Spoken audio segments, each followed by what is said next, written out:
সেলোয়ারের ফিতা সিলাইবেন কি করে? আগে চিকন চিকন করে দুইটা কাপড় কাইটে নেবেন,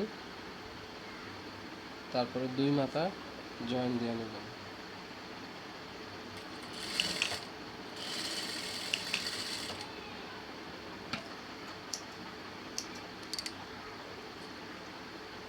তারপরে এই মাথারে এই এক ভাঁজ দিয়া এই সেলাই।